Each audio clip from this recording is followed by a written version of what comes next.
Segundo bloque del Economista TV, voy a conversar ahora con el diputado Juan Carlos Morán de la provincia de Buenos Aires y representante de la coalición cívica. Bueno, ¿qué pasó hoy en el Congreso, Juan Carlos? Era el día en que debía constituirse la comisión bicameral para el seguimiento de los DNU.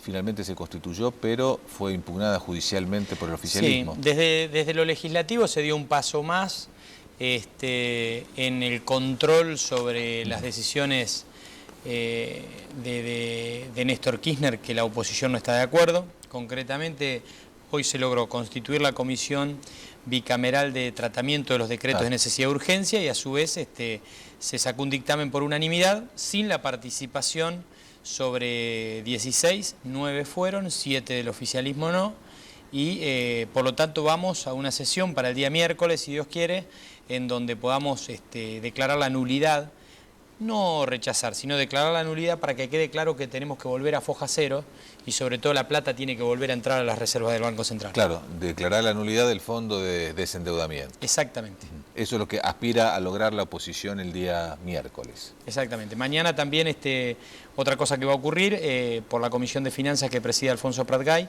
y nos han citado a los integrantes de la Comisión de Presupuesto, vamos a tener la presencia del ministro Vudú, así que allí le podremos hacer todas las preguntas que tienen que ver no solamente con qué se va a hacer con las reservas, sino con el financiamiento y también con la reestructuración que debería existir del presupuesto 2010. Claro, ahí eso está vinculado con un tema que está tratando el Senado, que es el de la coparticipación del impuesto al cheque. Exactamente. En principio esto también se trataría esta semana en el Senado, así que podrían tratarlo ustedes la semana próxima en diputados. Bueno, esperemos que se apruebe en el Senado. Es muy importante para las provincias.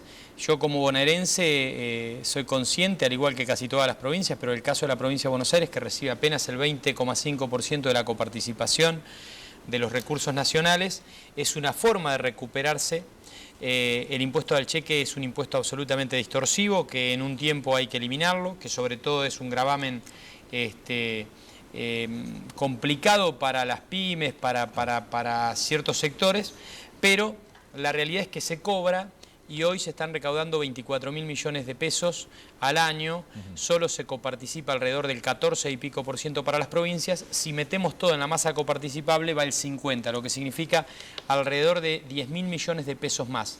Por ejemplo, en la provincia de Buenos Aires significan 2.200, 2.300 millones de pesos más, lo que significaría dar respuestas no solamente al aumento salarial de los empleados de la provincia de Buenos Aires, sino seguramente cubrir un déficit que existe en el tema de la salud y la educación en cuanto a infraestructura y otros temas tan grandes que aquejan a la provincia de Buenos Aires. Bueno, además, digamos, del sentido que estás planteando de la medida, eso también refuerza el pedido de la oposición de volver a discutir el presupuesto, porque hay una cantidad de recursos con los que pensaba contar la Nación que ya no los tendría. Absolutamente. El presupuesto de todas formas está desfasado. Algunos plantean entre 70.000 o 90.000 millones de pesos.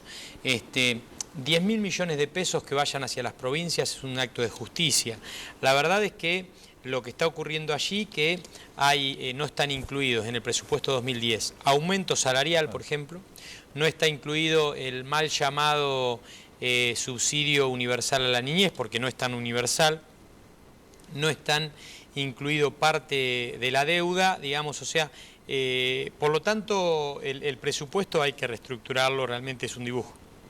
Ahora, este tratamiento, el tema de la ley del cheque o digamos modificar la coparticipación del impuesto al cheque, ayudaría a esta estrategia de volver a discutir el presupuesto.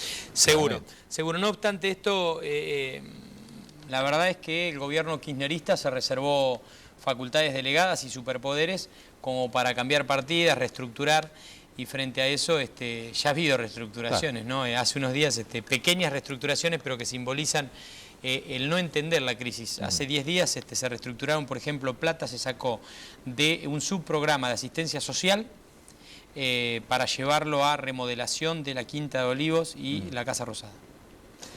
Ahora, también, además de esto, la presidenta tiene la potestad de vetar eventualmente la ley.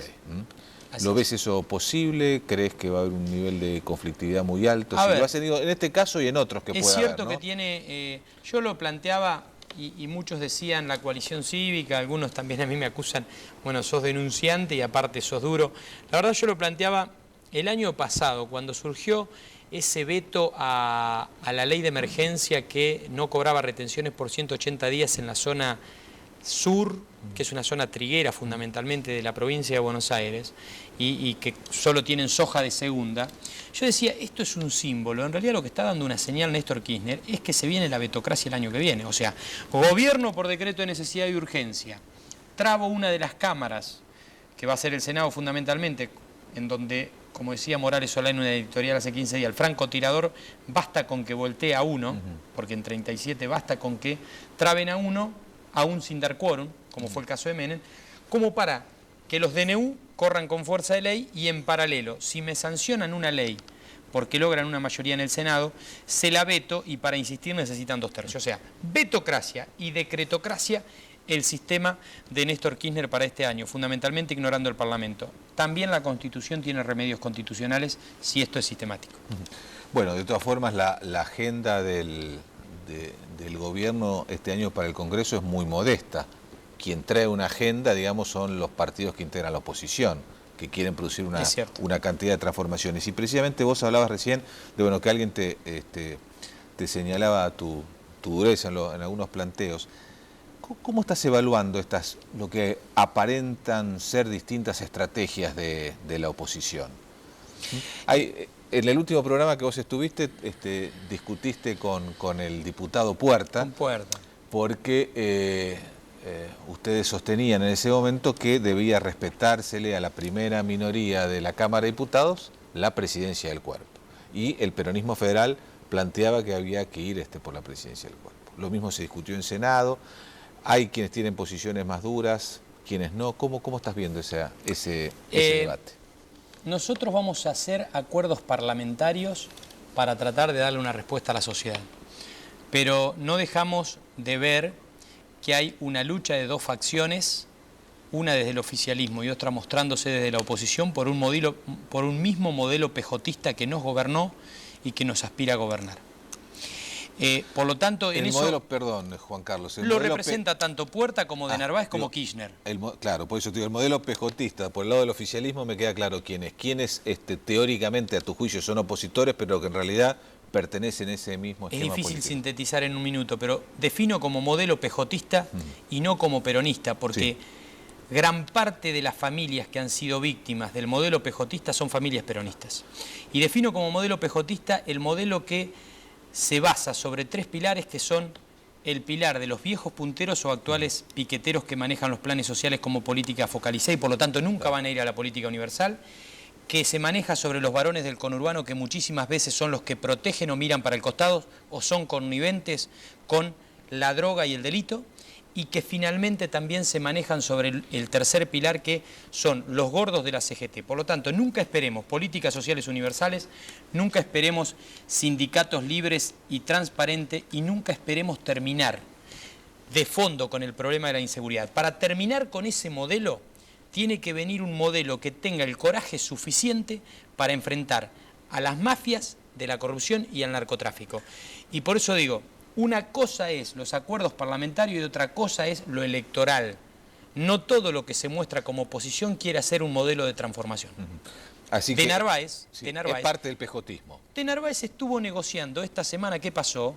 La interna del PJ. Estuvieron hablando con De Vido, con Juan Carlos Mazón, con José Luis Manzano. Están tratando de jugar una primaria en la cual queden de última integrados por mayorías y minorías, tanto de Narváez como Néstor Kirchner. Hasta puede ocurrir que uno sea candidato a presidente y el otro gobernador en la misma lista. Finalmente priorizan cerrar una interna del PJ antes de representar a la oposición. Eso es un claro fraude. Lo de Narváez es un claro fraude a millones de argentinos, de bonaerenses que lo votaron como oposición. Hoy no está haciendo lo que tiene que hacer, que es controlar, sino está negociando con el kirchnerismo. Hay que decirlo con todas las letras.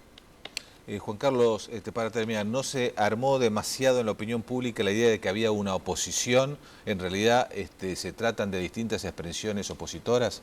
Fundamentalmente hay tres opciones. La gente que más o menos está dentro del acuerdo cívico, el PJ disidente o el properonismo y la centroizquierda. Los mínimos acuerdos que se pueden lograr allí son fundamentalmente institucionales.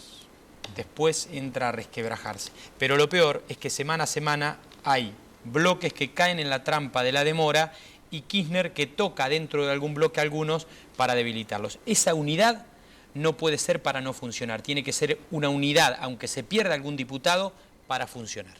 Muy bien, Juan Carlos Morán, gracias por estar en el programa. Gracias a usted. Hacemos ahora la despedida del programa hasta el lunes que viene. Chao, buenas noches.